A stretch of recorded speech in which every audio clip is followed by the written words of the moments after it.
Hey guys, welcome back to another kickboxing class. I'm your host, Smooth Jazzy Boy. Today I'll be showing you guys how I go about finding samples.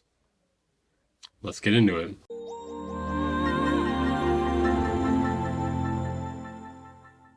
Man, I sure do miss the days of digging for records. Samples specifically. But those days are long gone. At least where I live here in Hawaii. We used to have many record shops, but throughout the years, many of them dwindled until basically there's only one big record shop here, and it's like over an hour away for me to get to it. So I've stopped digging for records, and my turntables are just like covered in clothes at this point. But pretty soon I'll probably do a video making some beats with vinyl samples. Yeah, I haven't done that in a while, and it really grinds my gears, if I can be honest. But basically, since then, I've been finding my samples on the internet. And I'm going to show you some basic ways to go about it, and some more expansive ways you can go about it as well. First off, I want to get this unwritten rule about sampling out of the way. I guess it'll be written in this video. If you're going to be someone that samples, it's probably important to listen to a lot of music. That way, if you hear a sample that you've heard before in a song, you recognize it. It's not that you can't sample the same songs as other artists. It's just that if you sample the same song as someone else in the same exact way, in the same genre, it's not really a good look, because the songs will sound almost the exact same, and whoever did it first will essentially just get more props. This is why if you're going to use the same sample, you're going to have to flip it differently or do it differently somehow. I mean, you don't have to do this though, but people give you much more respect if you do this. This is why people try to find rare samples. They want to find samples that no one else sampled, and they don't have to worry about this issue as much. So this is like the most basic approach to digging for samples on the internet. And if you have no idea the names of artists you're looking for or anything, I'm sure a lot of people do this, and this might be news to some people, and to some people it's gonna be like, no shit. I'm gonna enlighten the people who don't know real quick. It'll open up a lot of doors for us, especially if you don't know what sort of artists to look for to sample. Think of a vibe you're looking for. Say we're looking for spacey samples. I type in spacey samples, and then a bunch of playlists come up. You're gonna see a ton of playlists, and it's gonna have a bunch of samples that either people have used in the past or people have marked down for people to use in the future. Basically, we're gonna try to open up a bunch of these playlists, and what I'll do is I will go through and find songs that draw my attention while I'm playing video games or something.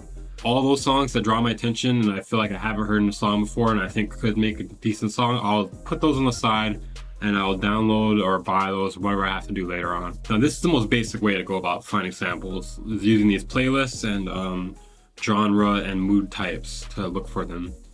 If you want to dig deeper than that though, you can go much deeper. So say we looked up jazzy samples, and then one of the artists we came back with is something by Herbie Hancock. I don't know what song, but say we came back with a song by Herbie Hancock, but it's a sample a lot of people used already, so we're kind of screwed, right?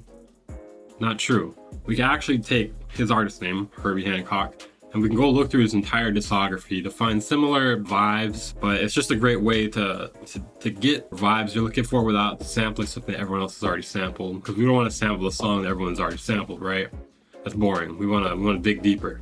So we can look through someone's discography. Another option is we can search them through Google or some sort of music search engine like Pandora or Spotify that'll give us like playlist options. You can use that to find more related artists as well. That's another great idea. You can search by genre tags, and then from there I'll get a ton of samples usually. Anytime I'm planning on making music, I'll try to get at least 20 samples and I'll put them all in a folder. Maybe more than that. I just like having a lot of different vibes to choose from, because sometimes, say you pick out one song to sample and you want to flip that sample. Like say you're working on it, you're like 20 minutes into it and you lose interest. You have nothing else to sample now. You like literally use your only sample.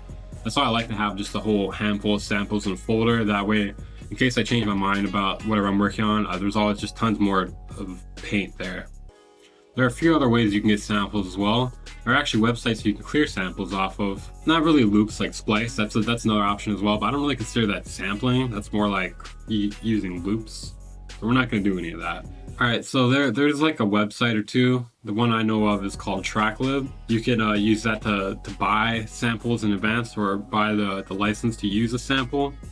And that can cost anywhere from $50 to to like, I don't even know, 1,000. But that's the way you can go about it if you want to be completely legit and don't have to worry about clearing your sample afterwards. Not every sample, just the samples they have the licenses for. I will maybe do a review of this website in the near future. That'd be pretty cool.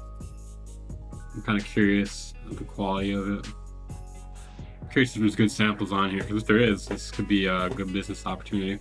I'm actually not sure of the quality of track lib. The first song I clicked, country song. Not excited about it so far. Please, St. Paul, can I use sample? Alright, that's it for this video. That's been me showing you how I go about finding samples, some of the processes I use to find samples, and some of the things that work, some of the more detailed ways to find rarer samples. Let me know down in the comments if this helps you at all. If you guys have ideas for videos, let me know down in the comments, because I'm kind of drawing a blank. I got a few ideas, but they're all pretty massive. Not the plugin, they're like massive ideas. It'll take a long time. Those are some things I've been working on, but if you guys got some smaller ideas like tutorials or reviews, let me know down in the comments. I'm your host, weaverbeats. Check my tutorials, my videos, my music, my beats, everything down in the description. I post on Twitter, SoundCloud, yada yada. I also do feedback streams every Saturday around 2 p.m. PST, so make sure to tune in for those. Check out bloom-audio.com if you haven't. Bloom Audio, mixing and mastering services by someone professional. Stay tuned next time when I turn completely white. Shout out to my patrons, you guys are awesome. You're now listening to Future Collective. The link to check them out is down in the description.